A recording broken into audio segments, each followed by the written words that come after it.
Bismillahirrahmanirrahim.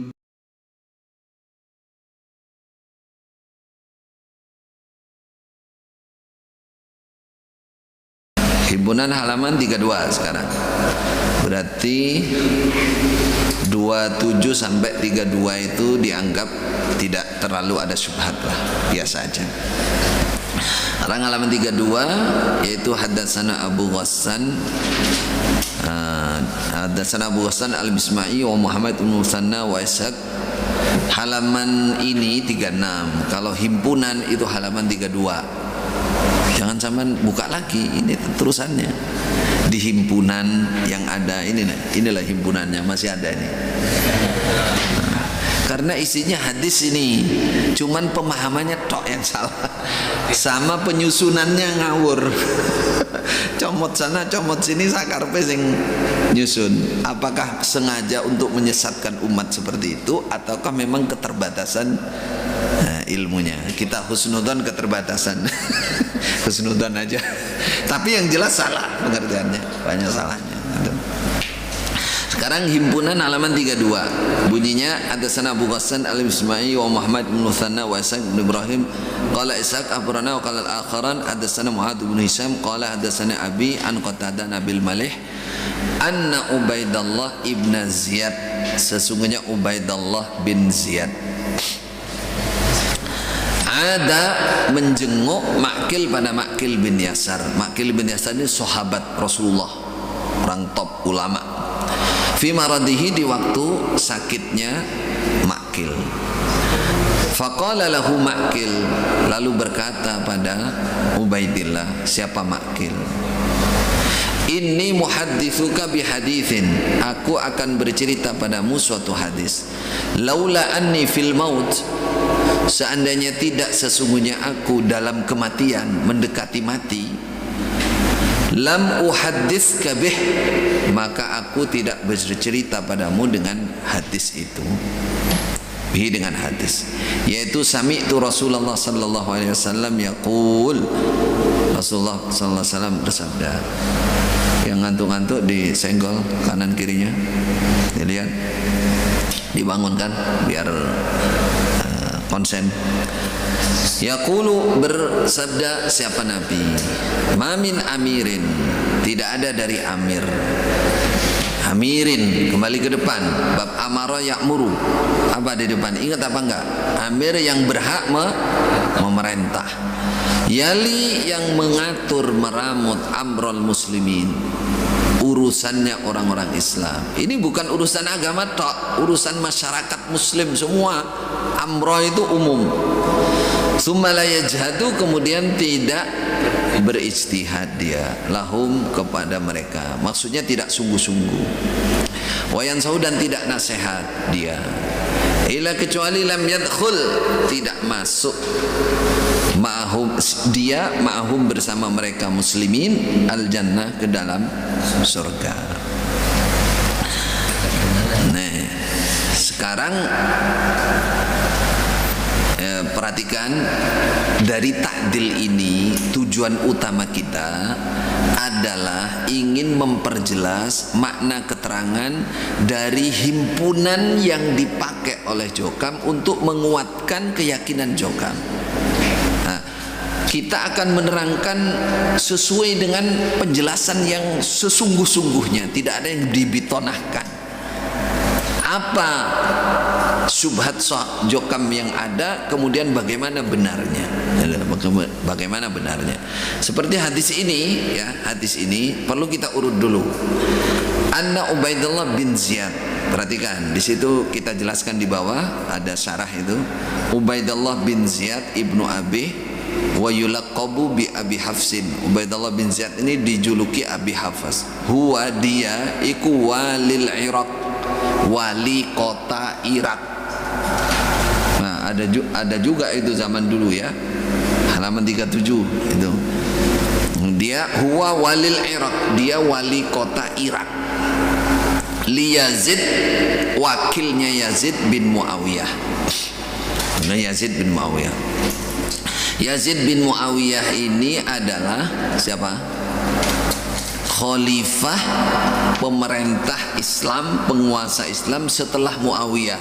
Jadi Ali, Hasan, Muawiyah, kemudian Yazid. Yazid ini punya wakil di Irak, namanya Abdullah bin Ziyad. Abdullah bin Ziyad Ibni Abi. Terus Wali al-Basrah, pernah juga dia menjadi wali Basrah, kawasan Basrah, wali kota Basrah.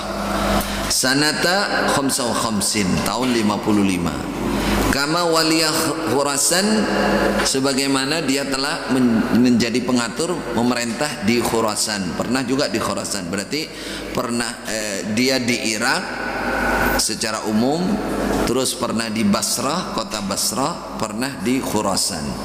Di Khurasan. Pindah dinas. Ya, pindah dinas. Dia wakilnya wakilnya Yazid bin Muawiyah, khalifah. Qatalahu Ibrahim ibnu Malik, membunuh pada dia siapa? Ibrahim bin Malik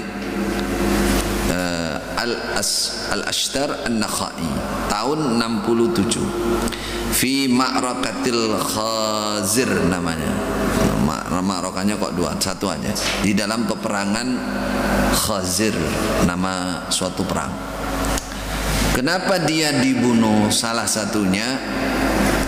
satu kesalahannya karena Ubaidullah bin Ziyad ini yang telah memimpin pembunuhan Husain bin Ali dan keluarganya di kawasan Karbala. Karbala itu mana? Irak. Kawasan Karbala. Nah, itu zaman fitnah. Makanya akhirnya tahun itu diperang bersama ini Ibrahim, terus oleh Ibrahim dia dihukum pancung. Ya. Nah, coba sekarang kita ambil cerita lurus ya. Kita sudah ngerti ceritanya siapa atau statusnya Ubaidillah bin Ziyad. Ubaidillah bin Ziyad ini adalah wakilnya khalifah penguasa Islam, yaitu Yazid bin Muawiyah. Dia menjenguk Ma'qil bin Yasar. Siapa tadi Ma'qil? Sahabat Rasulullah ketika sakit. Terus oleh Ma'qil intinya dia dinasehati dengan hadis Nabi. Sebagai wakilnya Yazid bin Muawiyah, dia dinasehati, isinya nasihat seorang amir. Mamin amirin yali amr, yang mengatur perkaranya orang-orang Islam, urusan masyarakat Islam ini, urusan semuanya, bukan agamanya tok, semuanya. Seperti kamu ini, maksudnya kamu Ubaidillah, dia penguasa di Irak situ. Kemudian tidak sungguh-sungguh dan tidak mau nasihat itu, tidak mau berusaha kebaikan untuk ru'yahnya, baik ucapan maupun perbuatan, maka dia tidak masuk surga.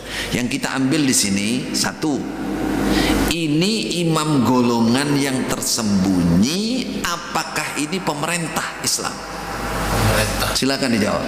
Pemerintah Islam, terang-terangan memang penguasa saat itu. Jadi dalil ini tidak bisa dimasukkan, diambil menjadi dalilnya imam golongan. Nggak boleh, urutannya begitu. Ini ceritanya sangat jelas kok. Jadi Yazid bin Muawiyah itu penguasa, itu khalifah, itu pemerintah. Terus punya wakil Ubaidullah bin Ziyad di Irak. Terus Ubaidullah bin Ziyad dinasehati oleh Ma'qil bin Yasar. Make hadis, katanya Ma'qil, seandainya saya nggak mendekati kematian, nggak saya lepaskan hadis ini, nggak saya ajarkan, karena ini ilmu nggak boleh disimpan, maka saya sampaikan. Yaitu intinya, kamu ini loh sebagai amir, wakil dari Yazid bin Muawiyah, wakil amir, khalifahnya itu kamu amir, wakil itu juga disebut amir juga.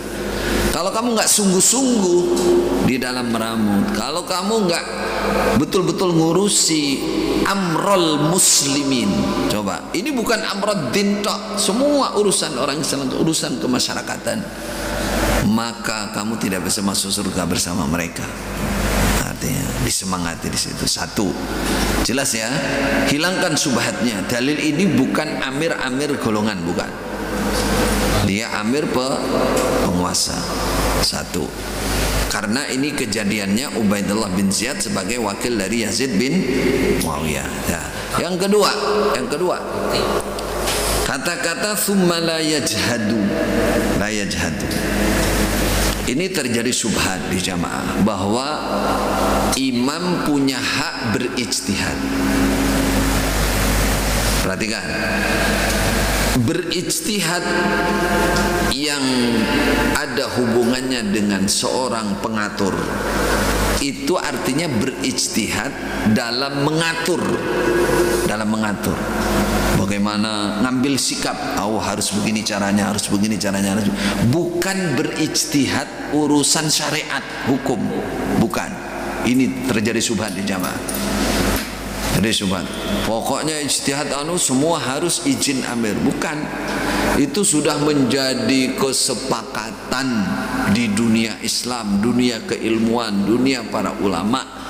Kalau masalah berijtihad menentukan kebijakan dalam urusan syariat, itu harus orang alim, ulama saja yang boleh. Ulama pun tidak semua ulama, tapi ulama yang sudah sampai ke level namanya mujtahid. Itu kebijakan dalam urusan syariat. Satu, orangnya diatur. Allahumma illa, katanya, kecuali kalau memang imam itu memang dia ulama yang sampai kepada mujtahid, maka dia berhak berijtihad dalam urusan syariat. Nah, bagaimana yang sampai ke level mujtahid itu? Para ulama sudah punya gambaran, sudah punya syarat-syarat, kurang lebihnya seperti ini: hafal isi Al-Quran, hafal hadis, hafal hukum, hafal kaidah bahasa Arab, hafal mestinya paham betul, ngerti fikih, ngerti usul. Baru siapa contohnya? Contohnya siapa? Contohnya ya Imam Syafi'i. Itu bukan orang jahiliyah. Imam Hanafi, Imam Hambali, Imam Maliki, semua orang saat dunia sudah 1200 tahun mengakui bahwa mereka sampai di level mujtahid. Dari mana ngertinya? Ya dari kitabnya baru tahu. Oh, ini dia. Dari keputusan hukumnya itu baru orang melek. Semua mengikuti. Saat dunia ini mengikuti salah satu di antara 4 imam itu. Itulah orang Islam, bahkan ulama semua mengikuti seperti itu. Jadi yang ingin kita luruskan yang kedua di sini masalah ijtihad. Yajhadu di sini kalau itu dia mengatur, bukan kebijakan masalah syariat. Itu salah. Sehingga apa? Karena kesalahan ini akhirnya apa? Kelompok-kelompok, imam kelompok menurut ijtihad kelompok. Nah, ijtihad mulai ijtihad apa?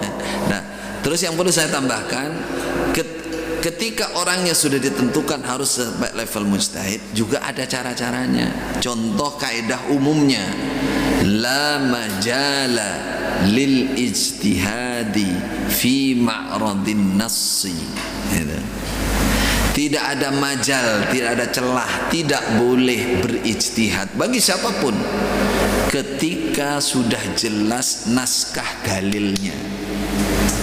Nah, kalau sudah ada mantuk yang tersurat dalam Quran hadis, nggak boleh ada ijtihad. Harus itu yang dipilih. Menurut ijtihad saya pilih begini, bikin sendiri. Quran hadisnya ditinggal, nggak bisa, nggak boleh. Ijtihad itu orangnya tertentu, terus batasannya dia harus tahu isi Quran hadis. Ada nggak dalam Quran hadis? Kalau tidak ada, baru dia berijtihad. Yang kedua, ijtihad itu bagian dari namanya kias. Makanya orangnya harus tertentu. Dia harus hafal syariat, dia harus paham syariat, baru dia bisa menganalogikan. Karena ijtihad itu harus dikiaskan kepada syariat. Nah, kalau syariat nggak hafal, akhirnya ijtihadnya apa? Ngawur.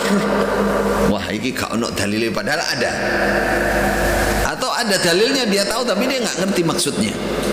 akhirnya bikin ijtihad sendiri, namanya itu ijtihad palsu. Ijtihad apal-apal namanya itu.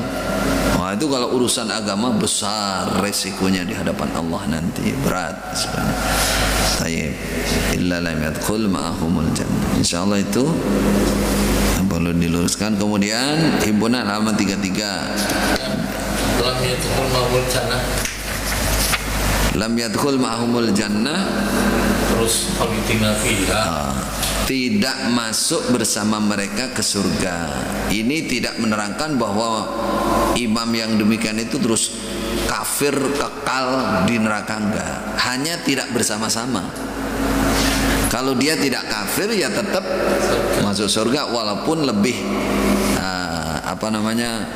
karena harus dia disiksa dulu menyelesaikan pelanggaran karena nggak amanat itu, baru yang muslim yang lain masuk, dia masih belakangan, maksudnya nggak bareng, lambat ya.